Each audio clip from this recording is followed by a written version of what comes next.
Assalamualaikum warahmatullahi wabarakatuh. Alhamdulillahirabbil alamin. Assalatu wassalamu ala asrafil anbiya'i wal mursalin wa ala alihi wa ashabihi ajmain. Bapak, Ibu, kaum muslimin, jamaah subuh yang dimuliakan Allah, kembali kita bersyukur kepada Allah segala karunia-Nya. Salawat dan salam kepada Nabi kita Muhammad sallallahu alaihi wasallam. Bapak Ibu yang saya muliakan, pagi ini kita akan bahas surat Al-Fil, ya, surat yang ke-105 setelah sebelumnya kita bahas tentang surat Quraisy, ya, tentang sejarah, ya, suku Quraisy, yang suku itu Nabi Muhammad dilahirkan.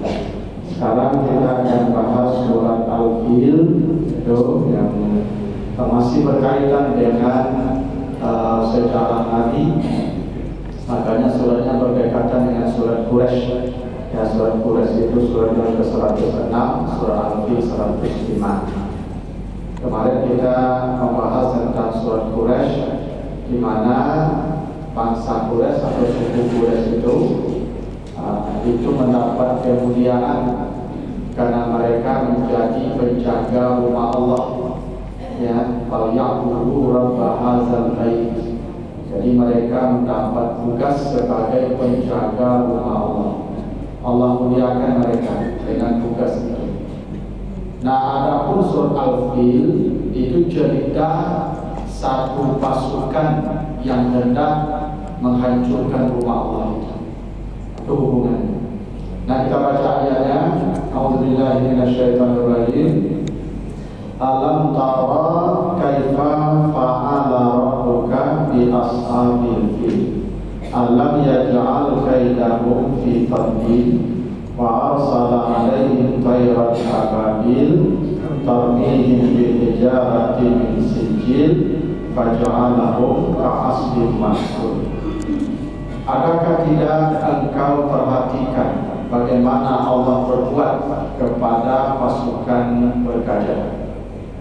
Adakah tidak Dia menjadikan tipu daya mereka hancur berantakan, dan Allah mengirim kepada mereka burung ababil yang melempar mereka dengan batu dari sijil hingga menjadikan tubuh mereka seperti daun yang dimakan ular. Artinya, jadi surat Al-Fil ini bercerita tentang satu pasukan yang paling kuat di masanya. Namanya Ashabul Fil, pasukan yang menunggangi kendaraan gajah. Al-Fil itu gajah. Yang mereka datang ke Makkah, ya, untuk menghancurkan Ka'bah. Dan tahun pasukan ini datang ke kota Makkah hendak menghancurkan Ka'bah. Di tahun itulah Nabi kita dilahirkan. Itu makanya Nabi Muhammad lahir di tahun gajah.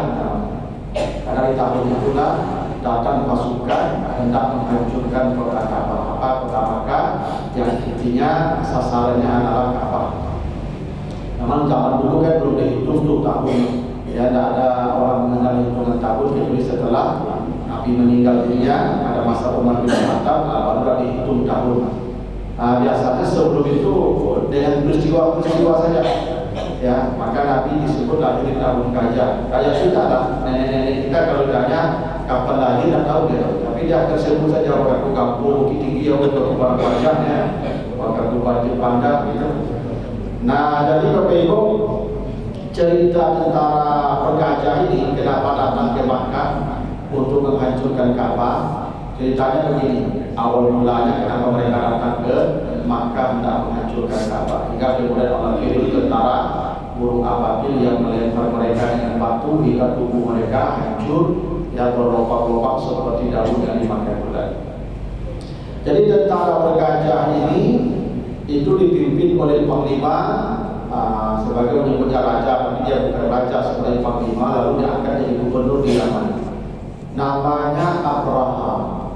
Ya, Abraha ini dan pasukannya itu orang Habasyah, orang Ethiopia. kulitnya hitam. Nah, kenapa mereka menyerang Ka'bah?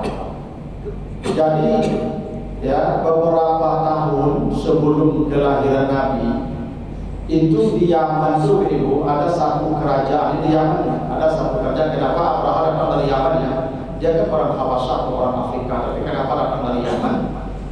Jadi di Yaman itu ya, di masa sebelum Nabi lahir ada satu kerajaan namanya kerajaan Himyar. Ini kerajaan terakhir yang ada di Yaman, namanya Himyar. Dulu ada kerajaan Sabah, ada Ratu Balkis. Dan di atasnya ada kerajaan Lasasin namanya. Lalu di bawah itu ada kerajaan Himyar namanya. Jadi begitulah ya, apa namanya itu, sini bergantinya kekuasaan rejim. Ini rejim Himyar namanya ini. Nah, di akhir kekuasaan kerajaan Himyar itu berkuasa raja namanya Zulnuwas. Jadi ada satu raja namanya Zulnuwas. Nah, Zulnuwas ini dia musyrik, ya, keyakinannya ya keyakinan syirik, seperti kita ada Hindu, ada Buddha, ada Konghucu yang begitu syirik. Nah, di Yaman itu sudah tersebar Nasrani, pengikut ajaran Nabi Isa di Yaman. Jadi ada Nasrani di sana. Nah, ketika Zulnuwas berkuasa di Yaman, maka dia paksa semua rakyat Yaman untuk mengikuti keyakinannya. Tidak boleh orang menyembah Tuhan di sana, dan menyembah Allah seperti yang diajarkan Nabi Isa. Tidak boleh. Semua harus ikut keyakinan dia. Dipaksa semua rakyatnya ikut keyakinan dia. Aturannya begitu. Ya, memang raja-raja itu begitu juga. Jadi kalau dia berkuasa, supaya aman kekuasaannya, dia maksa orang untuk seperti dia keyakinannya, supaya gampang mengendalikan orang. Jadi raja itu suka ya begitu, memaksa orang seperti pikiran dia, keyakinan dia, ideologi dia. Dulu ya, sama kita juga kemarin kan begitu itu di paskibraka disuruh buka jilbab itu kan karena keinginan penguasa. Kenapa suruh buka jilbab? Apa salahnya pakai bendera atau pakai jilbab? Apa salah? Nah, lalu kemudian dikatakan mereka buka jilbab sukarela. Dibikin aturan duluan, tentu mereka terpaksa buka jilbab. Kalau tidak ada aturan dan buka jilbab mereka, tidak. Sama lah. Kenapa orang bayar pajak? Karena ada aturan. Lalu orang bayar pajak dibilang sukarela bayar pajak. Cuma ada bikin aturan, tidak diwajibkan bayar pajak orang. Ya kan? Nah, jadi kalau begitu, jadi raja-raja itu kalau memang punya keyakinan tertentu, ideologi tertentu, dia akan memaksa rakyatnya seperti itu, seperti keyakinan dia, seperti ideologi yang dia percaya. Nah, Zulnuwas begitu. Maka dia memaksa orang ya untuk seperti keyakinan dia. Nah, kalau tidak mau, konsekuensinya ada. Kalau tidak keluar dari negeri itu, dibunuh. Nah, bisa begitu. Makanya orang-orang dulu di Spanyol, ketika Islam kalah di Spanyol, orang Islam dua pilihannya, kalau tidak masuk Kristen atau keluar dari Spanyol. Baca sejarah. Begitulah. Kalau mereka berkuasa pasti begitu. Ya. Maka ada satu suku yang tetap beriman, namanya suku Najran. Tetap dia dalam keyakinan Nasraninya, menyembah Allah, mengikuti ajaran Nabi Isa yang original, yang murni. Nah, maka ketika mereka tidak mau tunduk kepada ideologi negara, keyakinan sang raja, maka mereka dibunuh secara massal, digali lubang dan dibakar dalam lubang hidup-hidup. Itu disebutkan di surat Al-Buruj. Ya, Bapak kalau baca surat Al-Buruj ayat yang keempat sampai 8. Qutila ashabul ukhdud an-nari zatil waqud izhum 'alaiha qu'ud ya wa hum 'ala ma yaf'aluna bil mu'minina syuhud. Baca surat Al-Buruj begitu. Jadi ada namanya ashabul ukhdud, penghuni parit. Ini dibikin lubang besar, lalu dikasih di sana kayu yang banyak, lalu mereka dimasukkan ke sana, lalu dibakar sama-sama, lalu lubang dibakar hidup-hidup. Dan raja serta pengikutnya menjadikan itu tontonan, duduk ya sambil terbahak-bahak tertawa. Dulu raja-raja begitu di Romawi ini ada namanya gladiator. Gladiator itu mengadu manusia dengan hewan. Ya, manusia diadu dengan singa. Jadi tawanan-tawanan perang, diadu dengan harimau, diadu dengan singa. Dan mereka menjadikan itu tontonan. Jadi stadion itu dibuat itu untuk ya menjadikan manusia objek tontonan tuh. Itu tradisi di Eropa begitu. Ya. Makanya ini mereka saksikan, duduk mereka sama-sama. Ya, makanya kata Allah, izhum 'alaiha qu'ud, itu duduk. Mereka duduk santai menyaksikan orang-orang beriman dibakar hidup-hidup. Ini satu suku besar dibakar hidup-hidup dalam lubang itu dan mereka tonton sama-sama.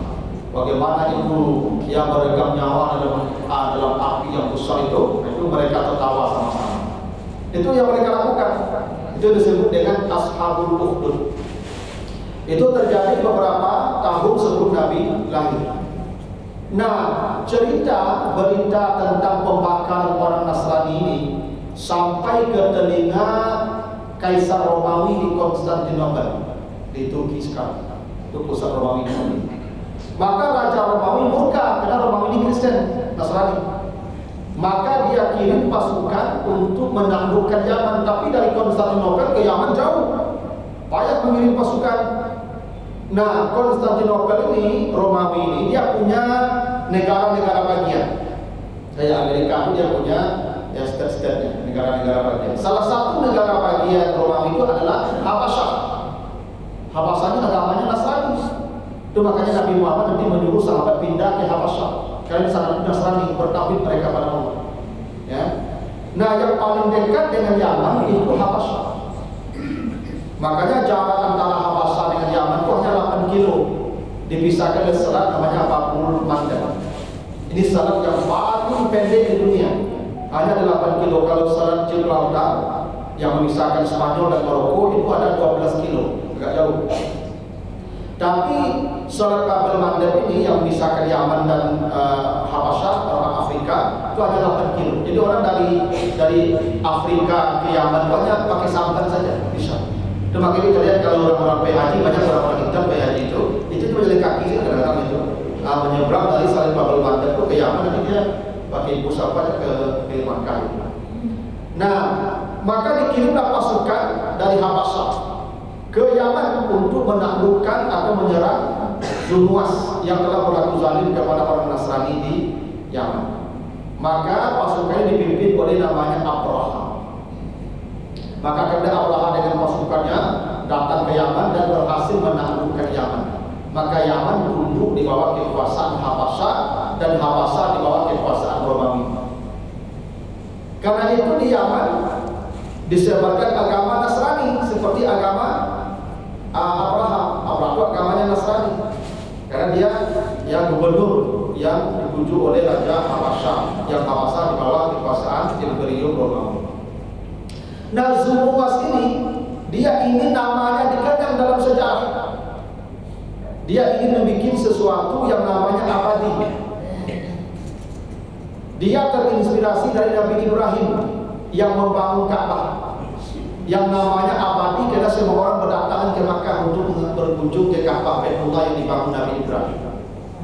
Maka Zunwas, maka Abraham pun membangun gereja di Yaman namanya Eklesia yang semuanya terbuat dari emas.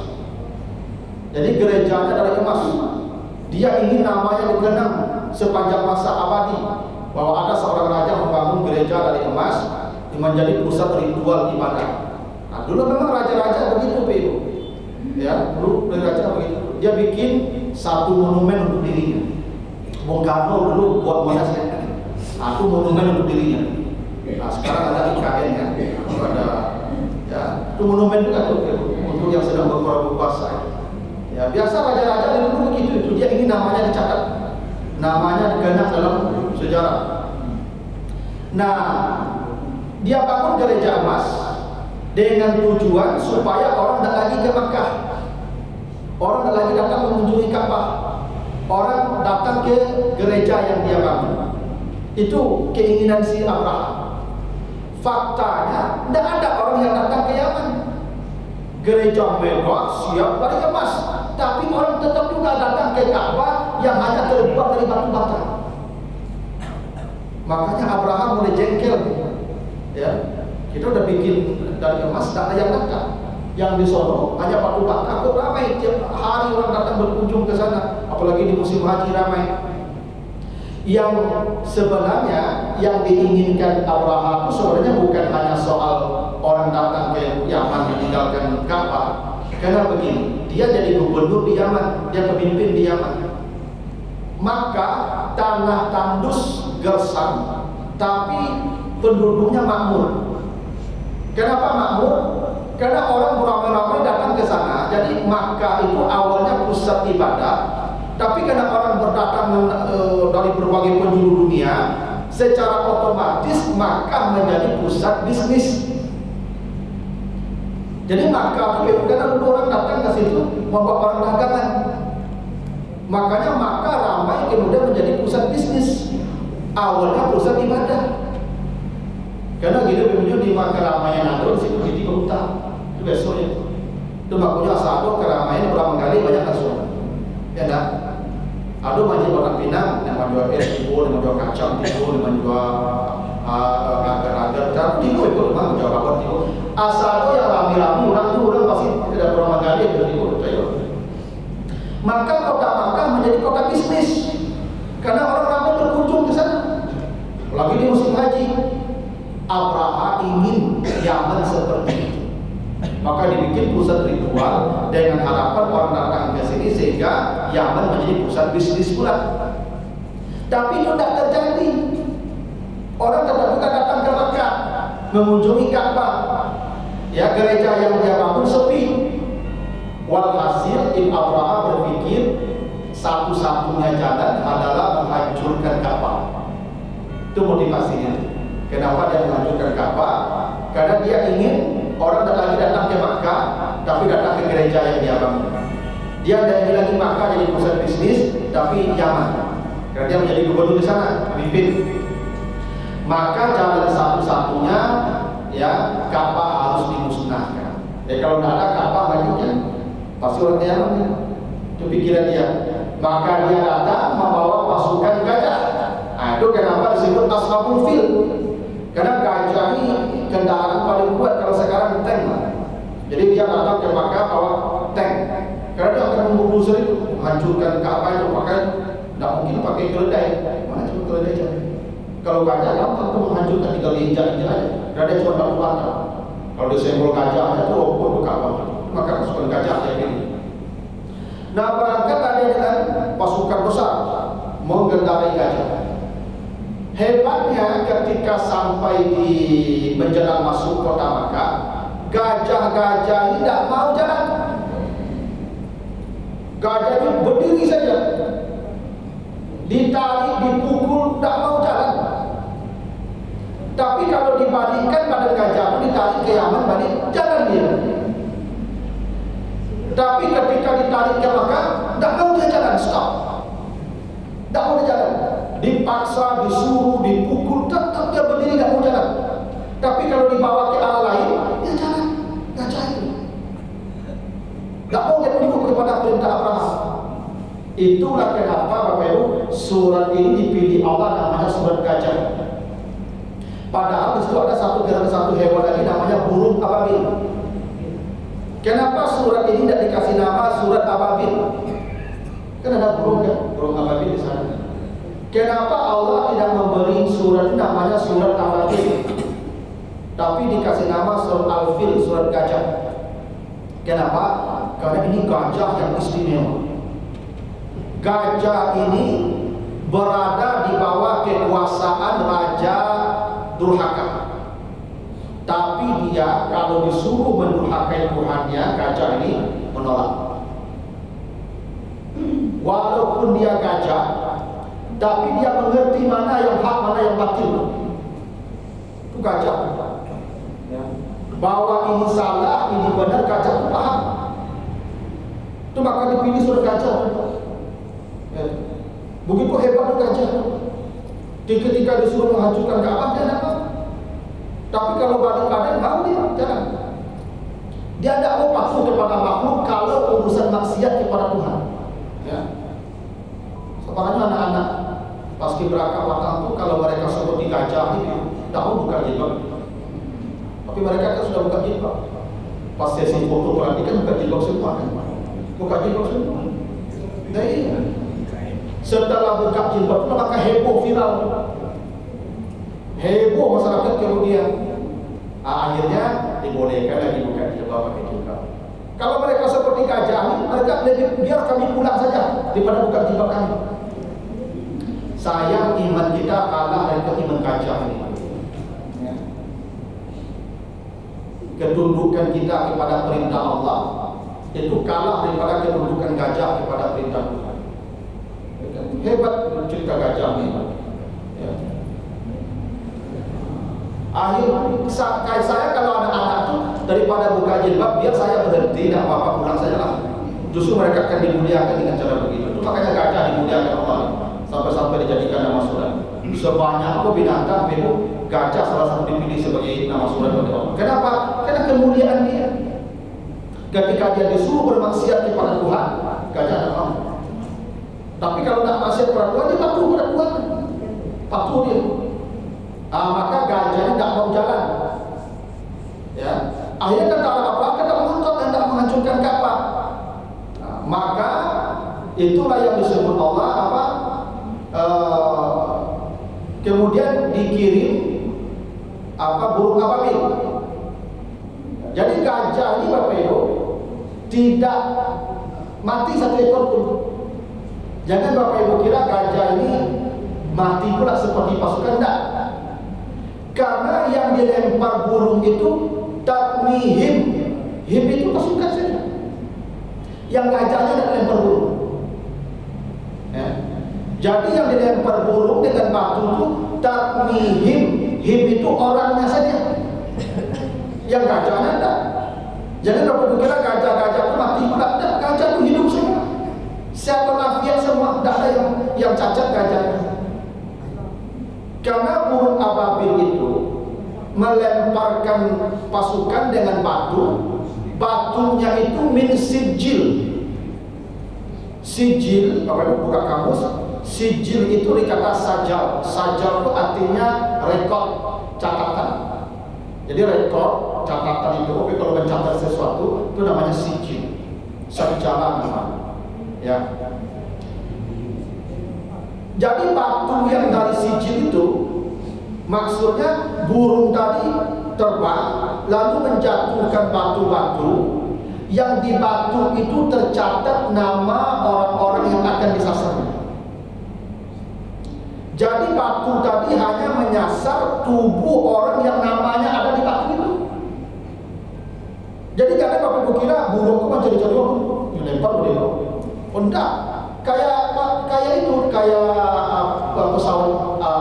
pesawat jet itu. Dia hanya menjatuhkan peluru, tapi peluru dia berjalan kayak peluru kendali.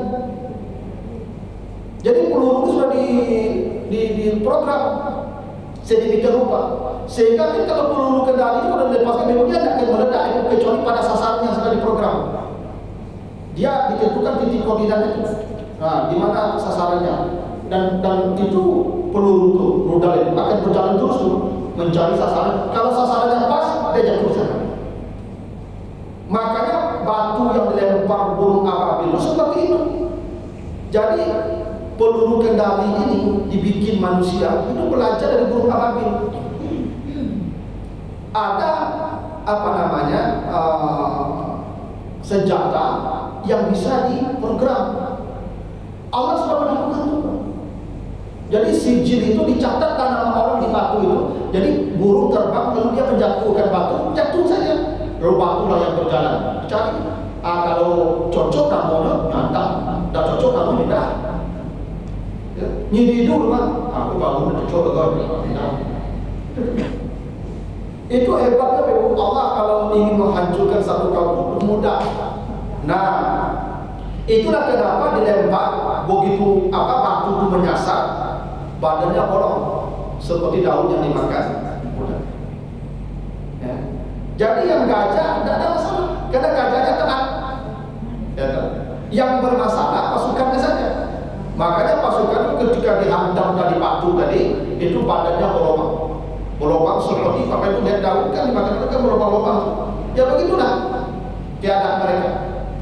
Ya, bagaimana cara batu itu menghantam itu Allah alam, tapi Allah yang mengatur dengan caranya seperti itu.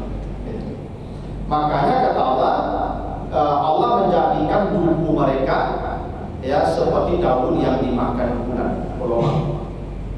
Nah, inilah Bapak Ibu yang menjadi alasan tadi kemarin kan di surat Al-Qur'an, allazi at'amahum min ju' wa amanahum min khauf. Ini buktinya nih bahwa penduduk kota Makkah dijamin keamanannya oleh Allah. Kalau ada pasukan kekuatan yang hendak menaklukkan kota Makkah, Allah yang turun tangan. Penduduk kota Makkah tak usah berbuat diam saja. Itu kenapa ketika tentara Abraha datang, penduduk kota Makkah pergi menyingkir dari Ka'bah. Mereka tidak akan membela, mereka pergi.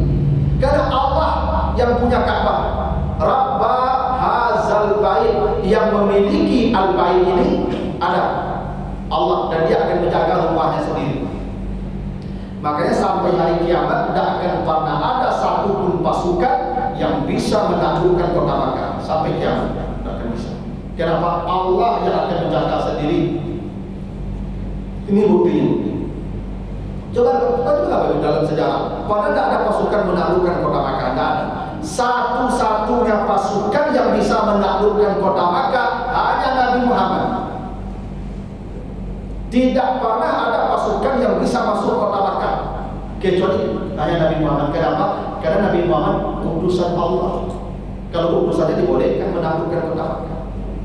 Itu kenapa ketika kota Makkah takluk, iza jaa nasrullah wal fath wa ra'aitan nasa yadkhuluna fi dinillahi afwaja.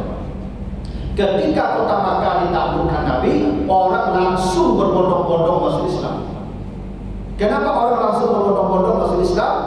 Karena dalam pengetahuan mereka, kalau ini bukan utusan Allah, mustahil bisa masuk ke kota Makkah. Kalau Muhammad ini bukan utusan Allah, tidak akan bisa masuk kota Makkah. Kenapa? Allah akan kirim pasukan untuk menghancurkan mereka. Dan itu pernah terjadi pada tentara Abraha. Tidak ada yang bisa menaklukkan kota Makkah, karena Allah yang menjaga rumahnya sendiri. Itu makanya sampai hari kiamat Dajjal pun tidak akan masuk ke kota Makkah. Nah, itu ya jaminan Allah yang berkuasa tadi. Ya wa amanahu min khauf. Makanya kota Makkah itu tempat yang paling aman sampai hari kiamat. Wa iz ja'alna al-baita masabatan linnas wa amnan, kata Allah. Kami telah memutuskan bahwa al-bait yang di sekitar Makkah itu tempat berlindung dan tempat yang paling aman bagi manusia sampai hari kiamat. Dan tempat yang aman karena Allah sudah menjamin ya keselamatan rumahnya dari segala macam pasukan yang hendak menaklukkan. Nah, ini Bapak Ibu ya, cerita tentang pasukan bergajah yang semuanya celaka. Tapi ada yang memahami, kelompok rasional, kelompok seperti Abu dan pengikutnya, bahwa burung ababil itu bukan burung katanya, tapi semacam nyamuk, ya. Karena tair tidak selalu artikan burung. Tair itu sesuatu yang terbang. Makanya pesawat itu asalnya tairan juga, tairan. Jadi nyamuk dikirim Allah, di nyamuk itu ada virus. Ketika nyamuk dan dihinggap di tubuh mereka, maka mereka mendapat penyakit seperti cacat yang tubuhnya meletus, yang tubuhnya itu seperti cacat. Kan cacat itu berlubang-lubang tubuh kita. Itu karena virus nyamuk. Wallahu a'lam apa yang benar, tapi kalau saya meyakini itu buruk. Karena memang ya Allah kalau menghendaki bisa, semua bisa, nggak ada yang bisa. Ya. Dulu Bapak Ibu bangsa bangsa yang paling besar tubuhnya oleh Allah, dikasih tubuh yang paling besar. Tubuh mereka tuh lebih tinggi daripada batang korma, tinggi. Makanya mereka membangun gedung-gedung tinggi dari batu itu mudah saja karena badannya besar-besar. Tapi cara Allah menghancurkan mereka apa? Dikirim angin. Yang angin itu bukan angin biasa. Mereka lari ke lubang-lubang, angin itu terus mengejar ke lubang-lubang. Begitu dapat mereka diputar oleh angin itu, dinaikkan ke langit 8 malam 7 hari mereka berputar-putar di atas langit itu. Ya bisa kalau Allah mau. Allah bisa menyuruh angin mengejar orang. Jadi angin itu mengejar orang. Lari ke lubang, angin masuk lubang. Kan kalau kita masuk ke lubang kan angin tidak bisa mengejar. Aman kita masuk lubang kan? Nah anginnya umat Nabi Hud itu masuk lubang. Mereka bersembunyi di goa, angin masuk goa itu, diputar-putar keluar, diangkat keluar, baru diangkat ke langit. Bisa Allah mengatur, tidak akan payah. Ya kan? Maka Thailand ababil tidak ada salahnya dipahami memang dengan burung. Ya tapi jangan dipahami burung itu yang mencari orang lalu dilemparnya satu-satu dan begitu. Yang terbang saja normal terbang lalu dijatuhkan sesuatu, yang dijatuhkan adalah yang mencari mangsanya. Sesuai dengan catatan yang ada pada batu-batu yang dijatuhkan. Nah inilah hubungan surat Quraisy dengan surat Al-Fil. Ya.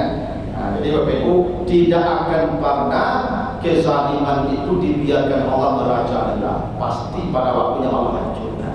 Pasti. Tidak pernah ada kezaliman itu yang abadi.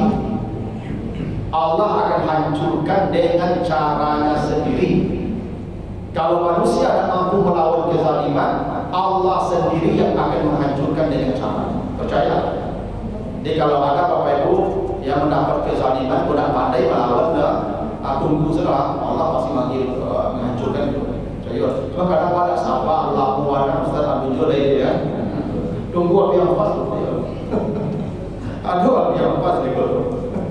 Kepada kita ego orang zalim itu kalau sudah dihukum di dunia, menjelang mati itu dihukum dulu. Ya, apa kata Allah surah Yasin? Wattaqu ma baina aydikum wa ma khalfakum, itu ya. Takutlah kamu azab yang di depan dan azab yang di belakang. Azab yang di depan itu apa? Azab di dunia. Azab di belakang apa? Di akhirat. Jadi ternyata kalau kita berbuat dosa ada dua azab, ada azab depan, ada azab belakang. Azab depan itu yang sekarang di dunia. Tentara Abraha mendapat azab di depan sudah, azab belakang lebih hebat lagi.